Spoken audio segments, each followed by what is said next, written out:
ఈరోజు వాహనాలు దాదాపు 6,000 పైగా వాహనాలు ఈ రాష్ట్రంలో వైఎస్ఆర్ కాంగ్రెస్ పార్టీ అధికారంలో ఉన్నప్పుడు ప్రభుత్వం అందించింది. వారందరూ ఇళ్లకు దగ్గరగా వెళ్ళి బియ్యాన్ని అందిస్తూ ఉన్నారు. ఆ బియ్యాన్ని అందించే క్రమంలో లబ్ధిదారులు చెప్తున్నారు, అమ్మ మీకు బియ్యం కావాలన్నా డబ్బులు కావాలన్నా, డబ్బులా బియ్యమా అని బహిరంగంగా అడిగి వారు బియ్యం వద్దు డబ్బులు కావాలంటే డబ్బులు ఇస్తున్న పరిస్థితి. కిలోకి 7 రూపాయల నుంచి 10-12 రూపాయల దాకా ఇస్తూ ఉంటారు. రాష్ట్ర ప్రభుత్వానికి కేంద్ర ప్రభుత్వానికి 1 కేజీ బియ్యాన్ని లబ్ధిదారులకు అందించడానికి సుమారు 48 రూపాయలు ఖర్చు అవుతుంది. ఒక్కొక్క కేజీ బియ్యానికి గతంలో స్వర్గీయ ఎన్టీ రామారావు 83లో ప్రవేశపెట్టినప్పుడు మార్కెట్లో 3.5 రూపాయలు ఉంటే కిలో 2 రూపాయలకి ఇవ్వడం జరిగింది. 1 కేజీ బియ్యానికి ₹1.5 మాత్రమే సబ్సిడీ ఇచ్చేవాడు. కానీ ఈరోజు మార్కెట్లో 50 రూపాయలు పైగా ఉంది, కానీ రూపాయికే మనం బియ్యం అందిస్తూ ఉన్నాం. అంటే 49 రూపాయలు సబ్సిడీ ఇస్తున్నాం.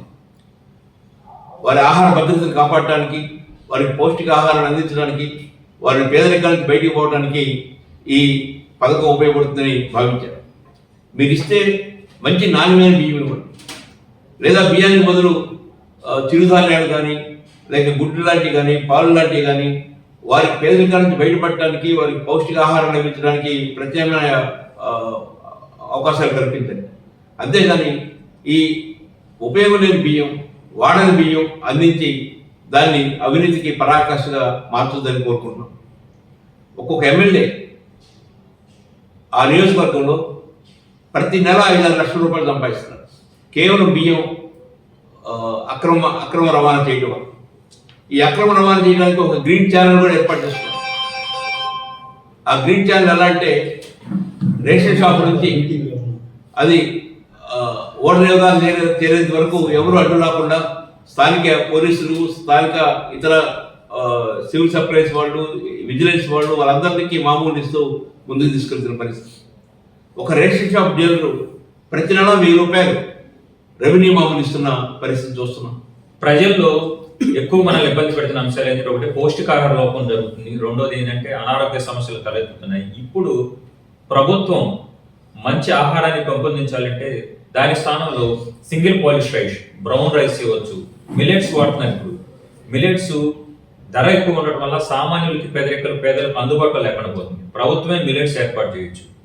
ఇప్పుడు మన రాయలసీమ ప్రాంతాలు తీసుకోవచ్చు, కర్నూలు, కడప లాంటి ప్రాంతాల్లో ఇప్పుడు రాగి జావ తాగుతూ ఉంటారు, జొన్న రొట్టెలు తింటూ ఉంటారు. వాళ్ళకి రాగి పిండి, జొన్న పిండి ఇవ్వచ్చు. మన సైడు పౌష్టికాహార లోపంతో బాధపడుతున్న గృహిణులు ఉన్నారు, పిల్లలు ఉన్నారు, వృద్ధులు ఉన్నారు.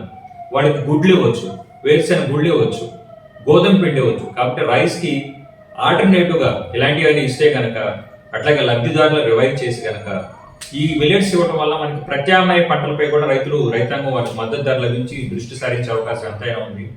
సో ఈ సిట్ అనేది నిష్పక్షపాతంగా పనిచేయాలని, రాష్ట్రంలో బియ్యం పంపిణీ సరఫరా అనేది సక్రమంగా జరగాలని ఈ దిశగా ముందుగా ప్రయత్నిస్తున్న రాష్ట్ర ప్రభుత్వాన్ని అభినందిస్తూ ఈ పేదలకు నాణ్యమైన పౌర సరఫరా సేవలు అందాలని కోరుకుంటూ, రేషన్ బియ్యము సరఫరా చేయటంలో ప్రక్షాళన చాలా లోతుగా జరగవలసిన అవసరం ఉంది.